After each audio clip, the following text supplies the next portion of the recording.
Praise the Lord. സ്നേഹമുള്ളവരെ, ഇന്ന് ഓശാന ഞായർ. കർത്താവിനെ സന്തോഷത്തോടെ ഓശാന പാടി സ്വീകരിച്ച ശിഷ്യഗണത്തെ നാം ഓർക്കുകയാണ്. അവരുടെ സ്തുതി ഗീതങ്ങളെ ശാസിക്കുവാൻ പറയുന്ന ഫരിസ്യരെയും നാം കാണുന്നുണ്ട്. എന്നാൽ ഈശോ പറഞ്ഞു, ഇവർ സ്തുതി പാടാതെ മൗനം അവലംബിക്കുകയാണെങ്കിൽ ഈ കല്ലുകൾ ദൈവത്തിന് സ്തുതി പാടും എന്ന്.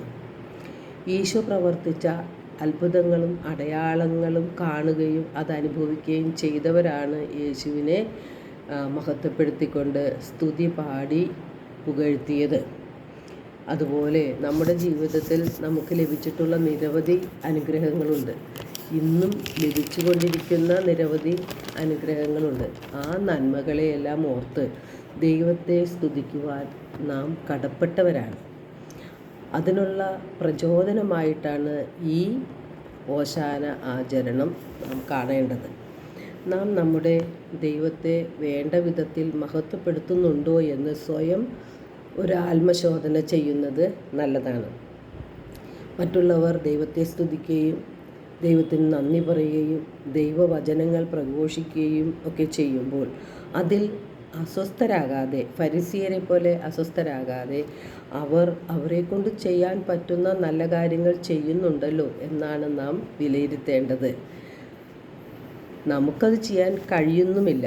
മറ്റുള്ളവരെ കളിയാക്കുകയും കുറ്റപ്പെടുത്തുകയും വിമർശിക്കുകയും ചെയ്യുന്നതാണോ ദൈവനീതി എന്ന് നാം വളരെ ഗൗരവത്തോടെ ചിന്തിക്കണം. ഈശോ നാം ഓരോരുത്തരോടും ആവശ്യപ്പെടുന്നത് നിങ്ങൾ സുവിശേഷം പ്രസംഗിക്കുക ആണ്. നമ്മുടെ ജീവിത രീതി, പ്രവർത്തന രീതി, അതുപോലെ സംസാര രീതി എല്ലാം യേശുവിന് ഇഷ്ടപ്പെട്ട രൂപത്തിൽ ആയിരിക്കുക. യേശു പറഞ്ഞതനുസരിച്ച് ജീവിക്കുമ്പോൾ നാം സുവിശേഷം ആയി മാറുകയാണ്. അതോടൊപ്പം നമ്മുടെ ജീവിതം കണ്ട് മറ്റുള്ളവർക്ക് സുവിശേഷം ഏകുന്ന ഒരു ജോലിയും നാം ചെയ്യുകയാണ്. പരിശുദ്ധാത്മാവാണ് നമ്മെ ശക്തിപ്പെടുത്തുന്നത്. ഈശോയുടെ ശിഷ്യന്മാർ വെറും മുക്കുവരായിരുന്നു.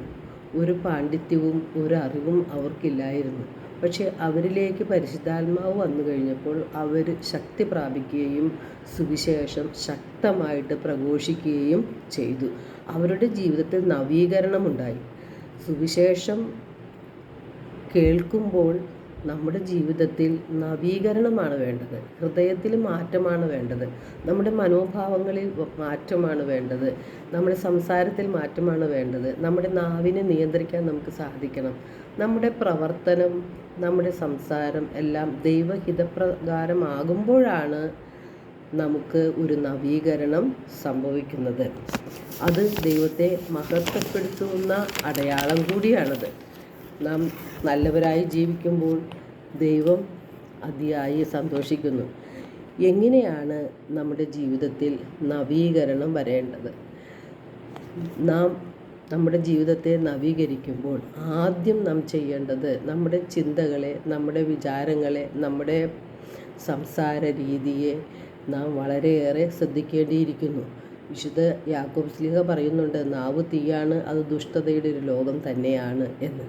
അപ്പോൾ നാവിൻ്റെ ഉപയോഗം വളരെ ശ്രദ്ധയോടെ ആയിരിക്കണം. അത് ദുരുപയോഗം ചെയ്യുമ്പോൾ അനേകരെ നാശത്തിലേക്കും മാനസിക സംഘർഷത്തിലേക്കും അസ്വസ്ഥതയിലേക്കും അത് നയിക്കും.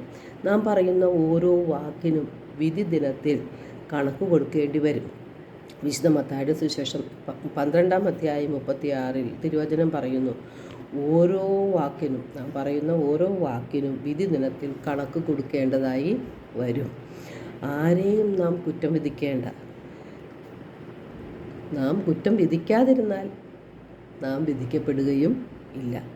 ജെറമിയ പ്രവാചകനിലൂടെ കർത്താവ് അരുളി ചെയ്യുന്നുണ്ട്, സദ്വചനങ്ങൾ മാത്രം സംസാരിച്ചാൽ നീ എൻ്റെ നാവ് പോലെ ആയിത്തീരും എന്ന്.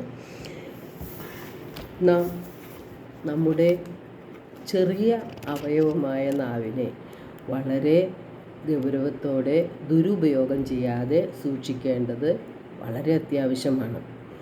നമ്മെ വേദനിപ്പിച്ചവരോട് നമുക്ക് ക്ഷമിക്കാൻ കഴിയണം. പ്രതികാരം നാം ചെയ്യാൻ ശ്രമിക്കരുത്. തിരുവചനം പറയുന്നു, നിങ്ങൾ പ്രതികാരം ചെയ്യരുത്, പ്രതികാരം എൻ്റേതാണ്, കർത്താവിൻ്റേതാണ്, പ്രതികാരം കർത്താവ് തന്നെ ചെയ്തുകൊള്ളും. ഹൃദയത്തിൻ്റെ നിറവിൽ നിന്നാണ് അധരം സംസാരിക്കുന്നത്. ഹൃദയത്തിൽ നല്ല ചിന്തയും നല്ല വിചാരങ്ങളുമാണ് ഉള്ളതെങ്കിൽ നമ്മുടെ നാവിൽ നിന്ന് നല്ലത് മാത്രമേ പുറത്തു വരികയുള്ളൂ. മറ്റുള്ളവരുടെ നന്മയിൽ സന്തോഷിക്കാൻ നമുക്ക് സാധിക്കും. നാം എപ്രകാരം ഇനിയും മറ്റുള്ളവരെ സന്തോഷിപ്പിക്കുക, സംസാരത്തിലൂടെ ദൈവഹിതപ്രകാരം സന്തോഷിപ്പിക്കുക എന്നൊക്കെ ആയിരിക്കും നമ്മുടെ ഹൃദയത്തിൽ ചിന്ത വരിക. നാം ദുഷ്ടത ചിന്തിച്ചാൽ കാണുന്നതെല്ലാം ദുഷ്ടത ഉള്ളതായിട്ടും നമ്മുടെ വായിൽ നിന്ന് വരുന്നത് ദുഷ്ടതയുള്ളതായിട്ടും മാറും. മറ്റുള്ളവരുടെ നന്മയെ അംഗീകരിക്കാൻ കഴിയാതെയും വരും.